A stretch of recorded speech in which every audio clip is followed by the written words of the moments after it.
YouTube channel. Please don't forget to like and subscribe and hit the notification bell.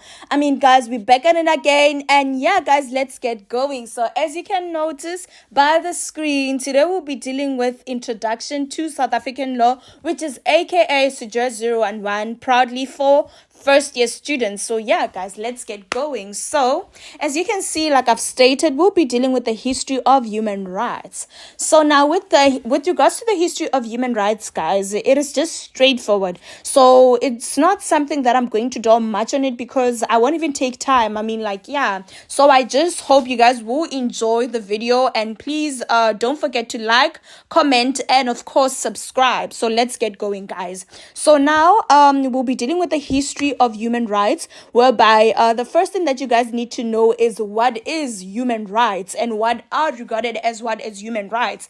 Whereas therefore, by just knowing that, you also need to know as to matters which transpired during the 17th century, because you'll notice that matters which transpired during the 17th century gave rise to the development of the human rights. Okay, so now you'll notice as to matters which transpired during 17th centuries are just straightforward. It's easy peasy things like feudal system, nobleman, humanism, whereby by just grabbing that, you'll understand the whole idea as to where human rights really originate. You understand me? So I hope we're together for now. So now with regards to activities and everything that transpired during the 17th centuries, you guys will notice as to that during the 17th century, a federal system was destroyed, okay, whereby this federal system obviously existed in the European, whereby it gave rise to jobs and implementation of certain people, whereas the certain people, they felt as if like they were not favored, whereby there were enough of the so-called noblemen which created the federal system. So what happened is that the same people which were given jobs and land, therefore decided to destruct the feudal system which was created by the noblemen, whereas their destruction therefore came about the development and the history of human rights, right? So now as for the moment, as the feudal system got destroyed, we'll notice that it gave rise to the development of human rights, like I've stated, whereby humanism was a force in the society, which therefore gave rise to the human rights, whereby it considered that solving a problem with the help of reason is more important than one that the religious believe, because by then we'll notice that things like development of human rights, they cannot happen during just 2 days, day or night, be so it. You understand me? It's something that happened and took time, such as it happened during the 17th up until the 19th century. You understand me? So now you'll notice as to that this event took place during a period of long development of human rights took centuries, like I stated, because I stated that it took centuries in developing human rights, all the way from the 17th up until the 20th centuries.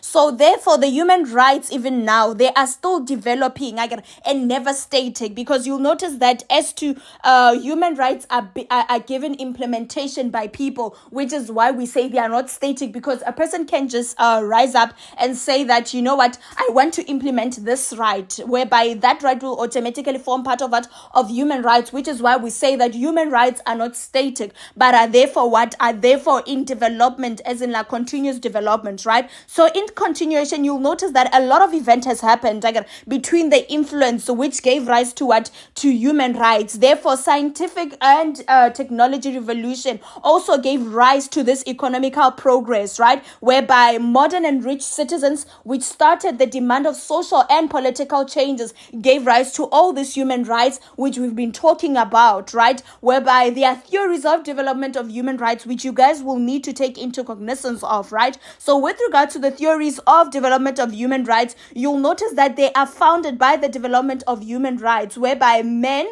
were given a nature and certain rights which could not be taken away by them in the existence stated, you understand me, but then the human rights therefore came into place and let go of that character, right? So it was only in the 19th century that there was an adoption of civil right, which was the first generational right. As for the Industrial Revolution caused a huge economical change during the 19th century, under which it was possible to benefit the political and the middle class, which is why it has been stated that the human rights came about the middle class revolting and striking a balance of what the nobleman has instilled within the societies. You understand me? So that is what you guys need to know about the development of the human rights, and you will therefore need to know as to the struggles pertaining to the development of human rights, right? So with regards to the struggle pertaining to the development of human rights, it is just simple, because you'll just notice as to that the human rights are a product of struggles, and the nature of a struggle determines the nature of the struggles, because you'll notice that political struggles, they give rights to political rights, and therefore economic struggle also give rights to economic right, and so is social. So that is how the development of human rights came about. So it was just a continuous thing in general, which is why I told you guys that it is just straightforward. You guys just need to know aspect pertaining to matters which transpired during the 17th up until the 20th century, because all those aspects, they give rise and show you as to how human rights were developed. So yeah, so hope you guys enjoyed this session, and hope you guys gained something. If you guys have questions, don't hesitate to just comment, and I'll certainly respond you guys. So yeah, hope you guys understand. Thank you for crossing